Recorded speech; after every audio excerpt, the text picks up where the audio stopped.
الحمد لله نحمده ونستعينه ونستغفره ونعوذ بالله من شرور أنفسنا ومن سيئات أعمالنا من يهده الله فلا مضل له ومن يضلل فلا هادي له وأشهد أن لا إله إلا الله وحده لا شريك له وأشهد أن محمدا عبده ورسوله أما بعد فإن خير الحديث كتاب الله وخير الهدي هدي محمد صلى الله عليه وسلم وشر الأمور محدثاتها وكل محدثة بدعة وكل بدعة ضلالة وكل ضلالة في النار.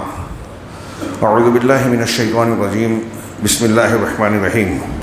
وسارعوا إلى مغفرة من ربكم وجنة عرضها السماوات والأرض أعدت للمتقين. محترم حاضرین، یقیناً تمام حمد و ثنا، ہر قسم کی تعریف صرف اللہ کے لیے لائق و زیبا ہے، جو الرحمن الرحیم ہے، ہمارا اور آپ کا خالق و مالک، اور اس پوری کائنات میں ہر طرف اس کے اسماء حسنہ اور صفات علیہ کے اثرات کھلی طور سے نظر آتے ہیں۔ جہاں وہ رحمان و رحیم ہے وہاں العدل ہے، انصاف کرنے والا، مالک یوم الدین ہے، فیصلے اور جزا کے دن کا مالک ہے۔ بڑے دن یعنی قیامت کے دن اس کا فیصلہ کھل کر سامنے آنے والا ہے، لیکن اس سے پہلے اس دنیا میں بھی اس کا قانون مکافات، قانون بدلے کا، جزا کا جاری ہے۔ وہ جزا کا مالک ہے، فیصلے کا مالک ہے۔ لیکن اللہ رب العالمین کی رحمت اس کے اپنے فرمان کے مطابق، اور ہم محسوس کر سکتے ہیں، دیکھ سکتے ہیں کہ اس کی رحمت اس کے غضب پر غالب ہے، اس کی مہربانیاں ہم پر زیادہ ہیں، غالب ہیں بنسبت اس کی سختیوں اور پکڑ کے۔ چنانچہ اس نے اس دنیا کے دارالامتحان میں ہمیں جو مسائل دیے، ان مسائل کا حل بھی دیا، بیماریاں دی تو بیماری کا علاج بھی دیا۔ اللہ تبارک و تعالی، اللہ کے رسول صلی اللہ علیہ وسلم کا فرمان ہے، ما انزل اللہ داء الا انزل له دواء، کہ اللہ نے کوئی بھی بیماری اتاری تو اس کی دوا بھی عطا کی، دوا بھی اتاری۔ یہ بیماری صرف جسمانی نہیں بلکہ ہماری روحانی بیماریاں ہوں، دل کی بیماریاں ہوں، نفسیات ہو، کوئی بھی بیماری ہو، ہر بیماری کا علاج بھی اللہ رب العالمین نے دیا، اور اس علاج کو، اس مسئلے کے حل کو عام بھی کیا، واضح بھی کیا، چھپایا نہیں۔ انسان کو صلاحیت دی، اور صلاحیت کے ساتھ مواقع بھی دیے۔ اللہ رب العالمین بندوں کو اذیت، تکلیف، عذاب دینا نہیں چاہتا۔ وہ تو خود کہتا ہے، ما یفعل اللہ بعذابکم ان شکرتم وآمنتم، اللہ تمہیں عذاب دے کر کیا کرے گا اگر تم شکر گزار بن جاؤ اور ایمان والے بن جاؤ۔ اللہ رب العالمین نے ہمیں اور آپ کو مختلف انداز میں قرآن میں سمجھایا ہے کہ دارالامتحان میں آپ یہاں کیسے سعادت اور امن و امان پا سکتے ہیں، اور مرنے کے بعد کی زندگی میں کس طرح اللہ رب العالمین کی رحمتوں اور انعامات کے مستحق بن سکتے ہیں۔ اس نے ترغیب بھی دی، ڈرایا بھی، اور اس سلسلے میں قرآن مجید میں اللہ نے اپنے کلام میں بڑے خوبصورت اور بہترین انداز اختیار کیے، واعظ و نصیحت کے۔ ایک جگہ اللہ تعالیٰ نے سمجھاتے ہوئے ارشاد فرمایا، کہا ایود احدکم ان تکون لہ جنۃ من نخیل واعناب تجری من تحتہا الانہار لہ فیہا من کل الثمرات۔ یہ ایک مثال دی، اور اس کا سیاق و سباق پچھلے امور سے، یعنی جو پچھلی آیتیں ہیں، اس طرح سے ہے کہ انفاق، اللہ کے راستے میں خرچ کرنے کی ترغیب، تعلیم اور اس کے متعلق کئی اہم احکامات بیان کرتے ہوئے اللہ نے ایک مثال دی۔ تو اس سیاق میں بھی ہے، اور لفظ کے عمومی معنی پر بھی غور کیجیے کہ کتنے مؤثر انداز میں رب العالمین نے ہمیں جھنجھوڑا ہے۔ اللہ نے فرمایا کہ کیا تم میں سے کوئی شخص یہ بات چاہے گا، پسند کرے گا کہ اس کو ایسا باغ ملے جس میں کھجوروں اور کھجوروں کے درخت ہوں، انگوروں کے بیلیں ہوں، یعنی ایسا باغ، باغیچہ جس میں کھجور اور انگور لدے ہوئے ہوں، تجری من تحتہا الانہار، جس کے نیچے سے نہریں جاری ہیں، سرسبز و شاداب ہے، پھل پھول رہا ہے، لہو فیہا من کل الثمرات، اور اس میں، اس باغ میں اس کے لیے ہر قسم کے پھل ہیں، ہاں وَأَصَابَهُ الْكِبَرُ، اب یہ باغ ہے، بڑی اچھی قیمتی دولت ہے اس کی، پھل پھول رہا ہے، اور اس کی حالت یہ ہے کہ وہ بڑھاپے کو پہنچ چکا ہے، وَأَصَابَهُ الْكِبَرُ، اور بڑھاپے نے اس کو پا لیا ہے، وَلَهُ ذُرِّيَّةٌ ضُعَفَاء، اور اس کے کمزور ننھے ننھے بیٹے بچیاں ہیں، بیٹے بیٹیاں ہیں، پوتے بیٹے، ننھے کم سن اور کم عمر قسم کے کمزور بچے ہیں. ہاں اب ایسی صورت میں یہ کنڈیشن ہے کہ باغ ہے، پھل پھول رہا ہے، چھوٹی چھوٹی اولاد ہے، اور خود بڑھاپے کا شکار ہے. ہاں اللہ نے فرمایا فَأَصَابَهَا إِعْصَارٌ فِيهَا نَارٌ، تو فِيهِ نَارٌ فَاحْتَرَقَتْ، ایسی حالت میں اس کے باغ کو، اس کی جو قیمتی دولت ہے، کوئی بگولا آ پکڑے جس میں آگ ہے، اور اس آگ سے اس کا پورا باغ جل جائے، جھلس جائے، ہلاک و برباد ہو جائے. ایسی صورت میں جب بڑھاپا ہے تو اب پھر سے محنت کر کے وہ باغ کو سینچ نہیں سکتا، بنا نہیں سکتا. اس باغ کی جگہ ہمارے شہر اور کاروبار کی روشنی میں جو آپ کا ہمارا کاروبار ہے اسے رکھ لیجئے کہ کوئی کارخانہ ہو، کسی کا جمع پونجی ہو، گھر بار ہو، جو بھی ہے، ہم نے بڑی محنت سے بنایا. ہمیں اس بات کی فکر رہتی ہے کہ ہمارے جو بچے، بیٹے بیٹیاں، پوتے پوتیاں ہیں، وہ ان کے لیے سمجھ لیجئے ہم نے ایک انتظام کر دیا، اور اب بڑھاپا آ گیا. جو محنت کرنی تھی، دوڑ دھوپ کر سکتے تھے، وہ دور گزر گیا. اب ایسی صورت میں جب کہ بچے چھوٹے ہیں، آدمی بڑھاپے میں ہے، اور اس کی جمع پونجی جل جائے، ختم ہو جائے، کیا صورت بنے گی؟ ہاں اللہ رب العالمین نے کہا ذالک یبین اللہ لکم الآیات لعلکم تتفکرون، اللہ اسی طریقے سے تمہارے سامنے آیتیں بیان کرتا ہے تاکہ اس میں تم غور و فکر کرو.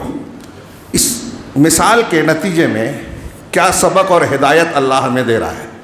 ہاں ایک تو یہ مال و دولت کو خرچ کر رہا ہے ایک آدمی، تو بڑی محنت سے کما رہا ہے، خرچ کر رہا ہے، ریاکاری کر کے، احسان جتا کے، یا ایسے اعمال کر کے جس سے اس کی یہ نیکی برباد ہو جائے.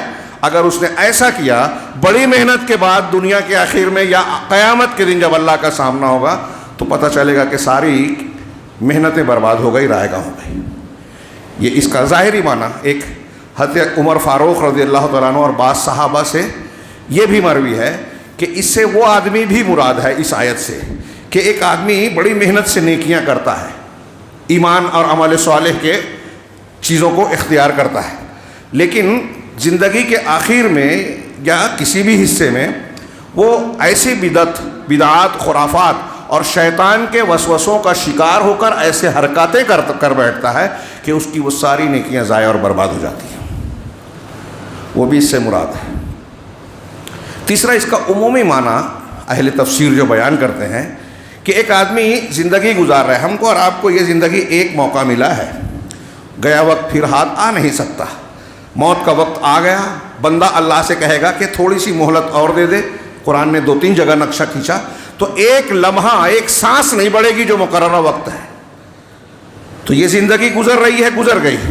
اب اس زندگی کو اگر صحیح طریقے سے استعمال میں نہیں لاتا ہے، ایمان، عمل صالح، تقوی جو انسان کی دنیا اور آخرت کی کامیابی کی بنیادیں ہیں، اس کی اپنے اندر آبیاری نہیں کرتا، مشق نہیں کرتا، اس کی بجائے وہ فتنوں کو اختیار کرتا ہے. علم دین نہیں سیکھ رہا ہے، قرآن حدیث کو سیکھنے کا وقت نہیں مل رہا ہے، تو کیا نتیجہ نکلتا ہے؟ ماحول جو سکھا رہا ہے وہ سیکھ رہا ہے، دنیا کی مادی لذتوں اور سرسبزیوں کے پیچھے بھاگا جا رہا ہے، شیاطین الانس والجن کی پڑھائی ہوئی پٹیوں کو اختیار کر رہا ہے، شرک کر رہا ہے، بدعات میں پڑا ہوا ہے، غلط دین کو اختیار کر رہا ہے. یہ ساری چیزیں کر رہا ہے تو اس کی یہ جو زندگی ہے، زندگی کی جمع پونجی ہے، یہ سب ضائع ہو جانے والی ہے. بھلے پورے باغ کو جلا دے رہا ہے وہ اپنے ہاتھوں سے، اب اس کے ہاتھ کچھ نہیں بچنے والا، اور موقع بھی نہیں ہے کہ پھر سے کما لے. یعنی زندگی جو گزر گئی ہے پھر سے واپس نہیں آئے گی. جیسے اس میں کہا گیا کہ بڑھاپا آ گیا، اب کما نہیں سکتا، بنا نہیں سکتا. ایسے میں نے جو تمہیداً کہا، اللہ رب العالمین ہمیں سمجھا رہا ہے. اور یہ جیسا کہ میں نے کہا کہ اس کی مہربانیاں، اللہ رب العالمین کی جو ہم پر جو کرم فرمائیاں ہیں وہ زیادہ ہیں. یہ جو مثال پڑھی ہم نے، اس کی روشنی میں بھی ہم کو کیا کرنا چاہیے بنیادی طور سے کہ وہ خصلتیں، وہ اعمال ظاہری ہو یا باطنی، اختیار کرنے کی کوشش کی جائے، اپنے آپ کو اس سے آراستہ کیا جائے جو اللہ تبارک و تعالیٰ نے دنیا اور آخرت میں کامیابی کے لیے بتائے ہیں، اور یہ کوئی چھپے نہیں ہیں، ہم سب جانتے ہیں۔ دوسرا یہ کہ ان چیزوں سے اپنے آپ کو بچائیں جو اللہ کو ناراض کرنے والی ہیں، عذاب کو دعوت دینے والی ہیں، انسان کو جہنم کا ایندھن بنانے والی ہیں، ان سے اپنے آپ کو بچائیں۔ ایک چیز ہے تحلی، تربیہ، کہ اپنے اندر کچھ چیزیں پیدا کریں، وہ کیا ہے؟ خصال تقوی۔ اور ایک چیز ہے کہ تخلیہ، اپنی صفائی کریں، تصفیہ کریں ان چیزوں سے جس سے اللہ ناراض ہوتا ہے، ہمارا نقصان ہوتا ہے۔ شرک ہے، بدعات ہیں، خرافات اور گناہ ہیں، وہ ساری چیزیں اس میں آ گئی۔ ایسی اس خوبی اور اللہ رب العالمین کی اس کرم فرمائی کو ہم خاص مواقع پر بھی دیکھ سکتے ہیں۔ 2-3 دن کے بعد ہم اللہ رب العالمین کے مبارک مہینے میں داخل ہونے والے ہیں۔ یہ اللہ کی جو میں نے کہا مہربانیوں کے غلبے کا ایک پرتو اور روپ ہے کہ اس نے امت محمدیہ کو بہت ساری خصوصیات کے ساتھ ہم کو اور آپ کو ایک ایسا مہینہ عطا کیا ہے کہ اگر اس کی برکتوں اور فضیلتوں کو اخلاص کے ساتھ، ایمان کے ساتھ ہم اپنے اندر سمیٹنے کی کوشش کرتے ہیں تو پچھلی قوموں کے مقابلے میں صرف 1 مہینے میں ہم برسہ برس ان سے آگے ہو جائیں۔ صرف اس میں 1 رات ایسی ہے کہ اگر ایمان و احتساب کے ساتھ بندے نے عبادت کر لی تو 1000 مہینوں سے زیادہ، 80 سال سے زیادہ کا اجر و ثواب اپنے دامن میں سمیٹ سکتا ہے، کوئی معمولی بات نہیں ہے۔ تو یہ اللہ رب العالمین کی ان مہربانیوں کا ایک حصہ ہے، یا ایک پہلو ہے کہ ہم کو اللہ تبارک و تعالیٰ نے اس امت کو رمضان المبارک عطا کیا، اور ہم 2 روز کے بعد اگر ہم زندہ ہیں تو یہ ہمارے لیے بہت بڑی خوش قسمتی کی بات ہے۔ اسلاف رمضان کا مہینوں پہلے سے انتظار کرتے تھے، اور جب یہ آتا تھا تو خصوصی اہتمام، خود جناب محمد رسول اللہ صلی اللہ علیہ وسلم کا یہ معمول تھا۔ ہم دیکھتے ہیں رمضان سے متعلق اس کی ترغیبات، فضائل ہم سنتے رہیں گے۔ یہاں میں صرف ایک پہلو سے بات کر رہا ہوں کہ ہم رمضان کی تیاری کس تناظر میں کریں۔ قرآن کی آیت کے مطابق ہم بار بار سنتے ہیں اور سنیں گے ابھی، کتب علیکم الصیام کما کتب علی الذین من قبلکم لعلکم تتقون، کہ تم پر روزہ فرض کیا گیا ہے اسی طرح سے جیسے تم سے پہلے کے لوگوں پر۔ کیوں فرض کیا گیا ہے؟ تاکہ تم متقی بن جاؤ، تقوی اور پرہیزگاری تمہارے اندر آ جائے۔ میں نے ابھی جو آیت پڑھی خطبہ مسنونہ کے بعد، سورہ آل عمران کی مشہور آیت کہ سارعوا الی مغفرۃ من ربکم وجنۃ عرضها السماوات والارض، کہ اس اللہ کی اپنے پروردگار کی مغفرت اور جنت کی طرف ایک دوسرے سے آگے بڑھو، لپکو، دوڑو اس کی طرف، اور جنت کی طرف، مغفرت اور جنت کی طرف، وہ جنت جس کی پہنائی، کشادگی آسمانوں اور زمین کی طرح ہے، آسمانوں اور زمین کی طرح پھیلی ہوئی زبردست جنت کن کے لیے ہے؟ اعدت للمتقین، جو متقیوں کے لیے تیار کی گئی ہے۔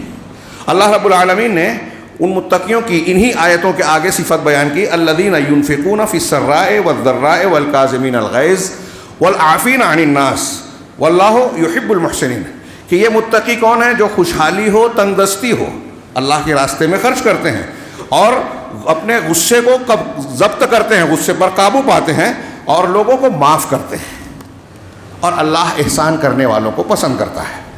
اللہ تبارک و تعالیٰ نے یہاں تقوی کی یہ خصلتیں بیان کی ہیں۔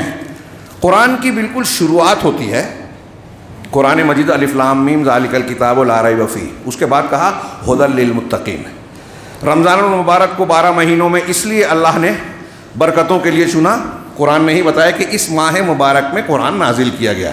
یہ قرآن ہمارے اوپر اللہ کی سب سے بڑی نعمت ہے، چونکہ ماہ مبارک میں نازل ہوا اس لیے یہ مبارک بن گیا۔ جس رات میں نازل ہوا وہ لیلۃ القدر بن گئی، جس نبی پر نازل کا وہ سید المرسلین، جو فرشتہ لایا وہ سید الملائکہ، جس امت پر، اس امت کے لیے ہے وہ خیر امت۔ کتنی بڑی نعمت ہے، اور یہ ہمارے لیے ہدایت کا، ہمارے اپنے مسائل کا، بیماریوں کے علاج کا مرقع ہے پورا۔ میں نے جو شروع میں کہا کہ بیماریوں کا علاج دیا، قرآن ہماری بیماریوں کا علاج ہے، ہمارے مسائل کا حل ہے۔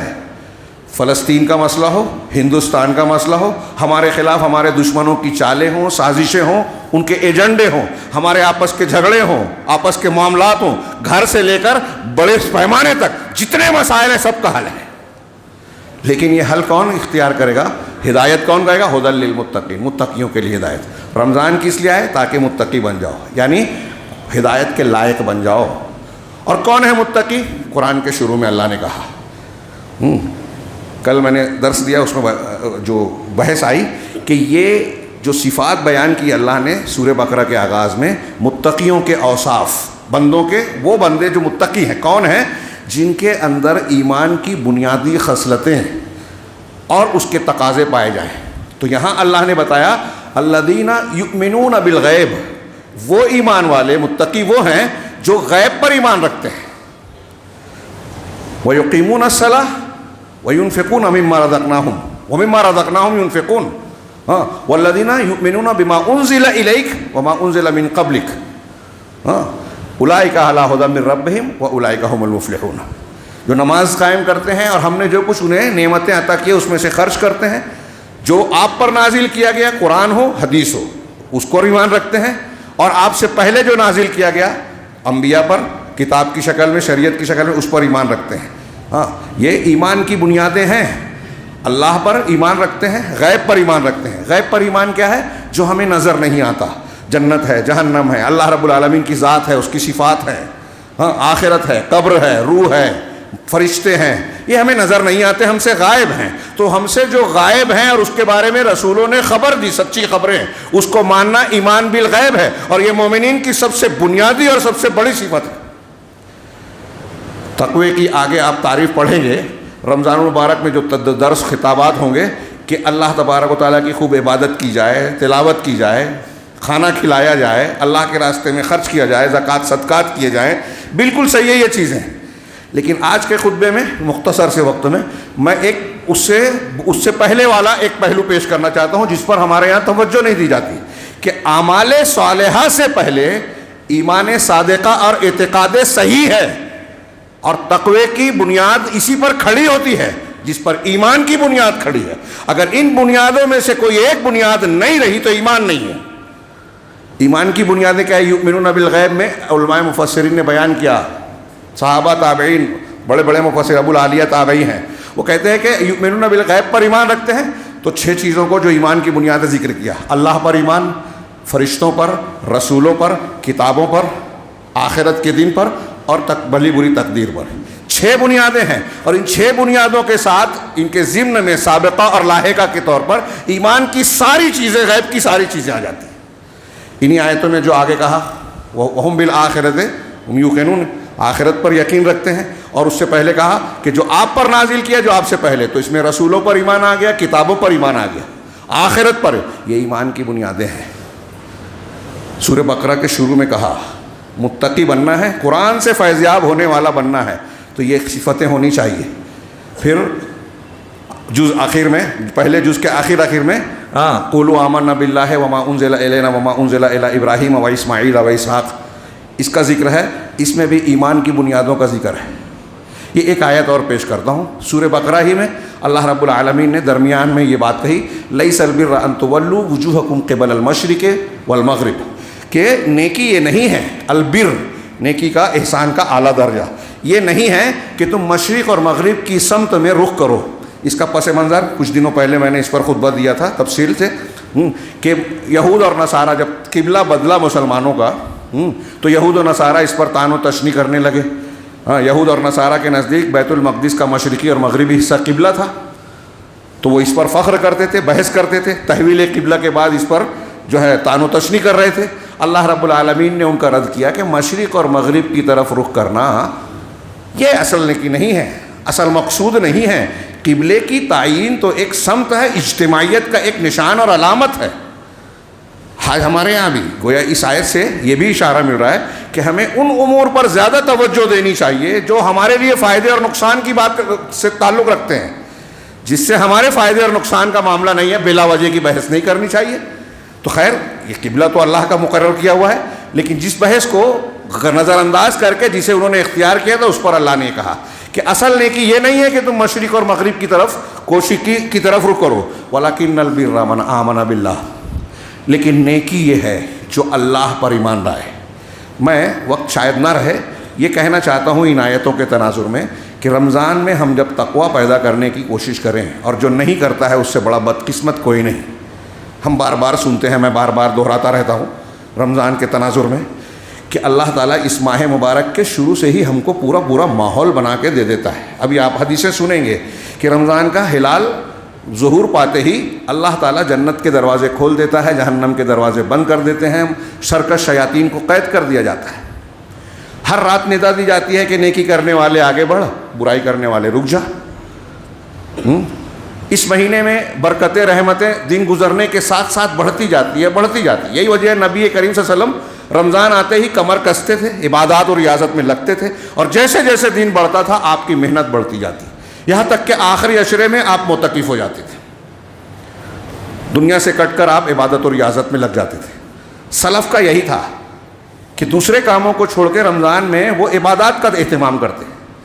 امام زہری کہتے ہیں کہ رمضان آ جائے تو قرآن کی تلاوت اور لوگوں کو، غریبوں کو کھانا کھلانا، یہ کام کرنا چاہیے۔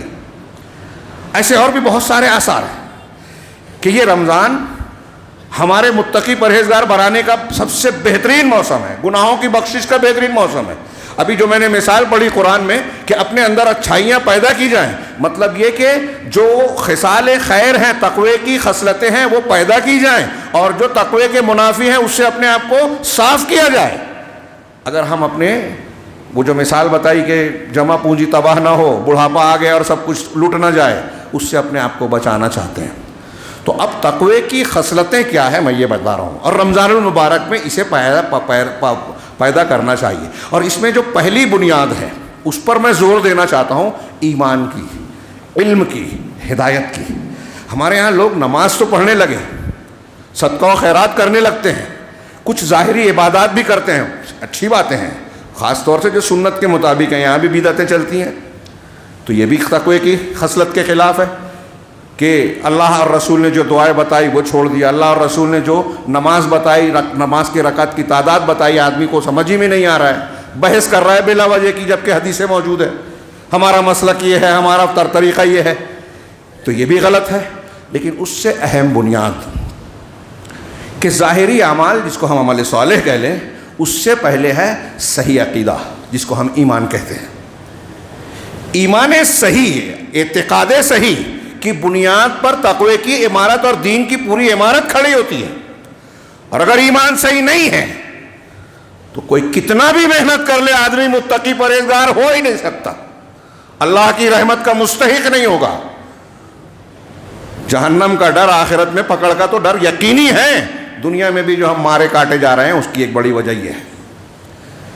میں اکثر کہتا ہوں کہ ہر اسٹیج سے یہ بولا جاتا ہے کہ مسلمانوں کی بری حالت ایمان کی خرابی سے ہے، کمزوری سے ہے، بالکل صحیح ہے، لیکن جب ایمان کی درستگی یا مضبوطی کی بات کی جاتی ہے تو وہ نسخہ، وہ طریقہ جو اللہ اور رسول نے بتایا ہے، قرآن و حدیث میں موجود ہے، اسے نہ سمجھا جاتا ہے، نہ بتایا جاتا ہے، نہ سمجھنے کی کوشش کی جاتی ہے۔ اور وہ کیا ہے؟ صحیح ایمان، جو قرآن نے بتایا، جو حدیث نے بتایا۔ ٹائم نہیں ہے، ورنہ میں یہ روشنی ڈالتا کہ قرآن اور حدیث نے انسانوں کو عقیدے اور ایمان کے معاملے میں کسی بھی انسان کی فکر، ذوق، اجتہاد، کشف، خواب کا محتاج نہیں رکھا۔ قرآن حدیث نے عقیدے اور ایمان کی ساری باتوں کو بالکل کھول کھول کر صاف صاف بیان کیا۔ اور یہ جو میں نے 2-3 آیتیں پڑھی، اس کو علماء نے کہا کہ ایمان کی بنیادوں کو جامع انداز میں اس میں سمیٹا گیا ہے۔ اور یہ جو آیت پڑھ کے بات کو ختم کروں، لیکن بہت جامع ہے، اس میں سے ایک ایک ٹکڑے پر ایک ایک خطبہ ہونا چاہیے، ہو سکتا ہے۔ اللہ نے فرمایا کہ اصل بر، اصل نیکی کیا ہے، کامیابی کے لیے خصلت جو اختیار کی جاتی ہے وہ کیا ہے، تقوی کی بنیاد کیا ہے، بتایا وَلَكِنَّ الْبِرَّ مَنْ آمَنَ بِاللَّهِ۔ بر، نیکی یہ ہے جو اللہ پر ایمان لائے۔ نیک انسان اصل میں وہ ہے جو پہلے اللہ پر، اب اللہ پر ایمان صرف اسی پر بحث کریں ہفتوں چلے گی۔ اللہ پر ایمان میں اس کے اسماء و صفات پر جیسے ایمان لانا چاہیے ویسے ایمان لایا جائے۔ آج ہمارے یہاں بہت سارے لوگ ایمان کی بات کرتے ہیں، اور اللہ رب العالمین کی اسماء و صفات کو ویسے نہیں مانتے جیسے قرآن حدیث نے بتایا، جیسے صحابہ مانتے تھے، تابعین مانتے تھے، چاروں امام مانتے تھے، نہیں مانتے۔ ہمارے یہاں چاروں امام کا نام لینے والے، میں اکثر ذکر کرتا ہوں، اللہ عرش پر مستوی ہے، اس کا علم ہر جگہ ہے. ایک مثال صرف دے رہا ہوں. ہمارے یہاں بہت سارے بوڑھے لوگ، دین میں لگے ہوئے لوگ، فضائل پر محنت کرنے والے لوگ بہت وقت دیتے ہیں، وہ یہ نہیں مانتے جو قرآن و حدیث میں ہے کہ اللہ عرش پر مستوی. کہتے ہیں اللہ ہر جگہ ہے. سمجھائیے، سمجھ میں نہیں آئے گا، کیونکہ معتزلہ، جہمیہ، قدریہ گمراہ فرقوں کا یہ عقیدہ ہے، اہل سنت کا نہیں ہے. امام حنیفہ، امام شافعی، امام مالک، امام احمد، تمام محدثین، تمام اہل الحدیث کا یہ عقیدہ نہیں ہے. اور کہ میں نے ایک مثال دی، مثالیں اور دماغ میں آ رہی ہے لیکن وقت نہیں ہے. اللہ پر ایمان ہی صحیح نہیں ہے. میں ابھی بار بار ایک بات دہرا رہا ہوں دروس میں، خطبوں میں، کہ لا الہ الا اللہ جو اسلام کی بنیاد ہے، کلمہ ہے، اس کی تشریح ہمارے ہاں لوگ غلط کرتے ہیں. چھوٹے موٹے لوگ نہیں، خاص لوگ، بڑے لوگ جن کے پیچھے لوگ چلتے ہیں. صوفیوں کے یہاں اس کی تشریح بالکل غلط. کلمہ توحید کو کلمہ شرک بنا دیا. ہر چیز میں اللہ ہے وہ بولتے ہیں اس کے معنی میں، پیڑ پودوں میں، جانوروں میں، چھت میں، آپ میں، مجھ میں، جیسا کہ بہت سارے ہندوؤں کا عقیدہ ہے، بہت سارے یونانی فلسفوں والوں کا عقیدہ ہے. تو جب یہ مانتے ہیں آپ، تو اب رمضان میں کتنی بھی محنت کر لیں، اگر کوئی وحدت الوجود، اللہ ہر جگہ ہے، ہر چیز میں ہے، یہ اگر مانتا ہے، ہاں، میں نے بتانے کے لیے، ڈرانے کے لیے، کوئی طنز کے لیے نہیں، یہ بھی بتایا کئی مرتبہ. دیوبند کے مفتی صاحب ناندیڑ آئے تھے، انہوں نے کہا ایک سوال کے جواب میں کہ غیر مسلم جس مورتی کی پوجا کرتا ہے اس مورتی میں بھی اللہ ہے. انا للہ و انا الیہ راجعون. اگر یہ عقیدہ ہے، اللہ کے رسول کے منبر سے دیانت داری، ذمہ داری کے ساتھ یہ کہہ رہا ہوں، تو رمضان ہو، رمضان کے باہر ہو، کوئی کتنی بھی محنت کر لے، خرچ کر لے، عبادت کر لے، وہ متقی نہیں بن سکتا، اس لیے کہ اس کا ایمان ہی صحیح نہیں ہے. ایمان کی پہلی بنیاد، اور اس ایمان پر کھڑے ہونے والے تقوی کی عمارت کیسے قائم ہوگی؟ تو اگر متقی بننا ہے تو پہلے ان بنیادوں کو صحیح کرنا ہوگا. اس کو میں صرف آج اتنا کہہ رہا ہوں، صحیح کرنا ہوگا. کیسے؟ اس کی تفصیلات دروس میں، دوسرے مقامات پر، دوسرے موقعوں پر. سوائے بر وہ ہے، نیکی وہ ہے جو اللہ پر ایمان لائے، آخرت کے دن پر ایمان لائے. ہمارے یہاں بہت سارے لوگوں کا آخرت پر ایمان بھی درست نہیں ہے، آخرت کی موقع محل کی بہت سی چیزوں کا انکار. اب ہمارے یہاں بہت سے ایسے ہیں جو کہتے ہیں کہ عذاب قبر سمجھ میں نہیں آتا. ایمان بالآخرہ میں ہمارے مرنے سے لے کے جنت جہنم اور اس کی تفصیلات جتنی قرآن و حدیث میں موجود ہے سب آگے. یؤمنون بالغیب، غیب پر ایمان میں یہ سب شامل ہے. اب قبر کے بارے میں قرآن نے، حدیث نے بتایا، عذاب بھی ہوتا ہے، ثواب بھی ہوتا ہے، ہم کو ماننا چاہیے. جو نہیں مانتا وہ آخرت پر ایمان نہیں رکھ رہا ہے، اس کا ایمان صحیح ہے ہی نہیں. تو آخرت پر ایمان رکھے، ملائکہ پر، فرشتوں پر ایمان رکھے. اس کی بھی کچھ لوگ تعویل کرتے ہیں، موقع نہیں ہے. ہاں، والکتاب، کتابوں پر، نبیوں پر ایمان رکھے. نبیوں پر ایمان، ہم نبی پر ایمان رکھتے ہیں کیسے؟ نبی کریم صلی اللہ علیہ وسلم کے پر ایمان کے جو حقوق ہیں، بنیادیں ہیں، کہ آپ نے جو بتایا، حکم دیا، مان لیا جائے، منع کیا، رک جایا جائے، جو خبریں دی تصدیق کر لی جائے.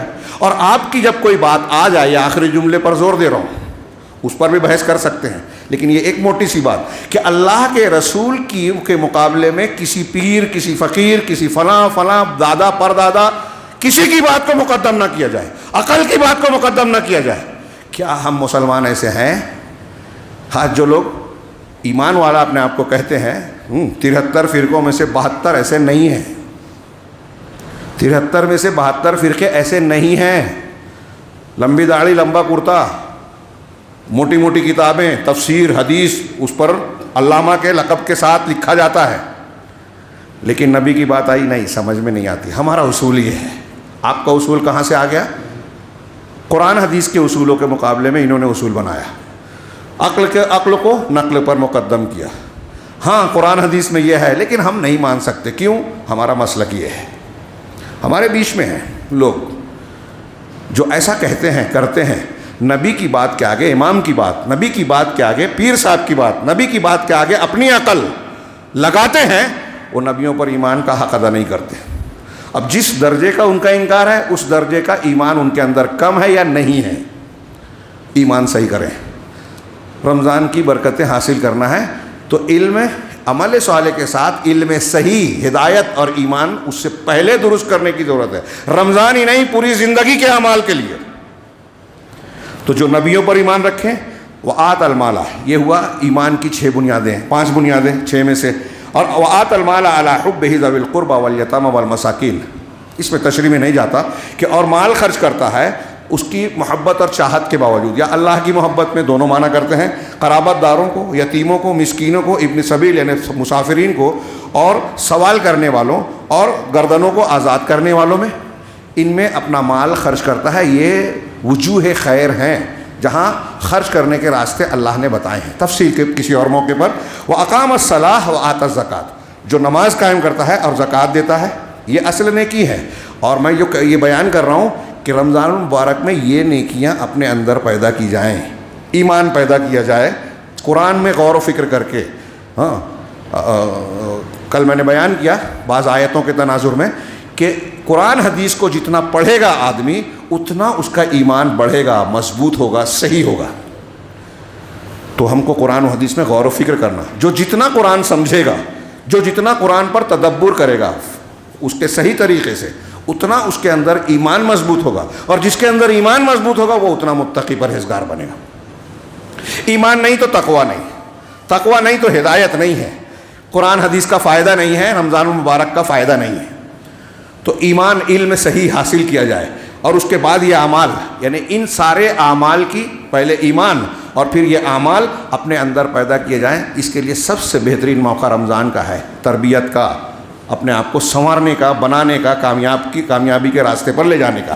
تو کہا جو نماز قائم کرے اور زکوٰۃ ادا کرے، اور وَالْمُوفُونَ بِعَهْدِهِمْ إِذَا عَاهَدُوا، اور جب عہد و پیمان کریں تو اپنے عہد کو پورا کریں، وَالصَّابِرِينَ فِي الْبَأْسَاءِ وَالضَّرَّاءِ، اور بأسا اور ذرہ یعنی مالی تنگ دستی ہو یا جسمانی دکھ درد اور بیماری ہو، ہر حال میں صبر کرنے والے، وحین الباس، اور سخت مقابلے کے وقت ڈٹ جانے والے، ان تمام مقامات پر صبر۔ رمضان کو شہر الصبر کہا گیا۔ قرآن کی آیت ہے استعینوا بالصبر والصلاۃ، نماز اور صبر سے مدد حاصل کرو۔ اس آیت میں کچھ علماء نے، مفسرین نے کہا کہ یہاں صبر سے مراد روزہ ہے۔ صبر کی 3 قسمیں ہیں، نیکیوں کو کرنے کے لیے صبر، برائیوں سے بچنے کے لیے صبر، تقدیر کے فیصلوں پر صبر۔ یہ تینوں صبر رمضان کے روزوں میں آ جاتا ہے۔ ہاں کہ آدمی کو جو لذت اور خواہش چاہیے، بھوک پیاس کی، اس کو جھیلنا، نیکیوں پر اپنے آپ کو لے جانا، تقویٰ پرہیزگاری، قیام اللیل ہو، قرآن کی تلاوت ہو، اور برائیوں سے اپنے آپ کو بچانا، اللہ نے جن چیزوں سے منع کیا ہے روزے کی حالت میں۔ ہاں یہ تینوں قسم کا صبر آتا ہے۔ یہ صبر بھی اس میں تقوی کی خصلت میں شامل ہے، اور ہم کو زندگی کے ہر مرحلے پر صبر کی ضرورت ہے۔ دشمنوں سے مقابلہ ہو، آج مسلمان جن حالات میں ہیں اس میں بھی قدم قدم پر صبر کی ضرورت ہے، اور جب یہ صبر نہیں ہوتا تو بہت ساری مصیبتیں آتی ہیں۔ اللہ نے ان ساری چیزوں کو، خصلتوں کو بیان کرنے کے بعد کہا اولئک الذین صدقوا واولئک هم المتقون، یہی لوگ ہیں جو سچے ہیں۔ اگر یہ خصلتیں نہیں ہیں تو الٹا مطلب کیا ہوا کہ سچے نہیں ہیں۔ وَأُولَئِكَ هُمُ الْمُتَّقُونَ، اور وَأُولَئِكَ هُمُ الْمُتَّقُونَ، یہی لوگ متقی ہیں۔ اگر یہ خصلتیں نہیں ہیں تو متقی نہیں ہیں۔ رمضان المبارک میں اس کے فیض کو پانا ہے، متقی بننا ہوگا۔ متقی بننے کے لیے یہ خصلتیں پیدا ہوئی ہیں۔ علامہ ابن قیم نے اس آیت کی شرح میں مختصر سی لیکن بڑی جامع بات کہی، سنیے اور بات کو ختم کرتے ہیں۔ وہ کہتے ہیں کہ اللہ تبارک و تعالیٰ نے اس آیت میں خیر اور بر کی خصلتوں کو اکٹھا کیا، اور یہ بتایا کہ بر اصل میں کیا ہے، اللہ پر ایمان، فرشتوں پر، کتابوں پر، رسولوں پر، آخرت کے دن پر۔ اور یہ ایمان کی 5 بنیادیں ہیں جس کے بغیر ایمان قائم نہیں رہ سکتا، ایمان کا یہ قوام ہے۔ ہاں اور اسی طریقے سے بر میں ان ایمانیات کے ساتھ ظاہری شرائع بھی ہیں۔ ظاہری شرائع، ایمان کا تعلق اندر سے ہے ایک طریقے سے، اور اسی کی شاخ ہے ظاہری طور پہ، تو وہ نماز کا قائم کرنا اور زکوٰۃ کا دینا۔ ارکان اسلام میں یہ بنیادیں ہیں، ایک جسمانی عبادت کی بنیاد، ایک مالی عبادت کی بنیاد نماز اور زکوٰۃ۔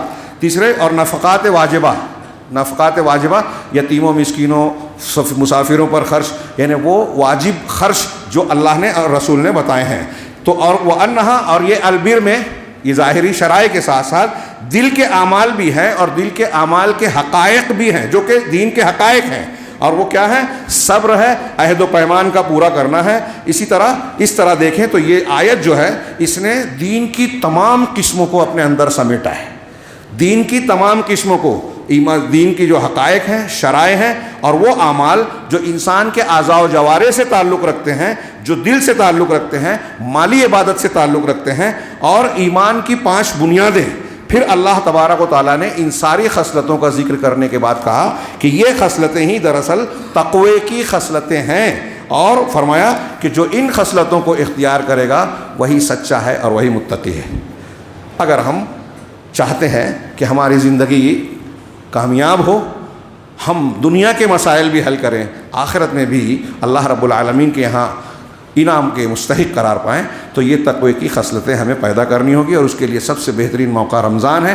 اس موقع کو پا کر اگر ہم نے یہ خصلتیں پیدا نہیں کی تو حضرت جبرائیل اور اللہ کے رسول صلی اللہ علیہ وسلم کی وہ بد دعا یاد کیجئے کہ اس شخص کو اللہ تعالیٰ اپنی رحمت سے دور کرے جو رمضان کا مہینہ پالے اور اپنی بخشش نہ کروا لے۔ اللہ رب العالمین ہمیں خیر و برکت سے نوازے، اور آنے والے رمضان میں متقی پرہیزگار لوگوں کے زمرے میں ہمیں شامل فرمائے، اور اس کی برکت سے جو سارے وعدے دنیا اور آخرت کے لیے ہیں اس کا ہمیں مستحق بنا دے۔ اقول قولی ھذا واستغفر اللہ لکم ولسائر المسلمین وصلی اللہ علی نبینا محمد۔ بارک اللہ لنا ولکم فی القرآن المجید ونفعنا وإیاکم بالآیات والذکر الحکیم، انہ تعالی جواد کریم ملک بر رحیم۔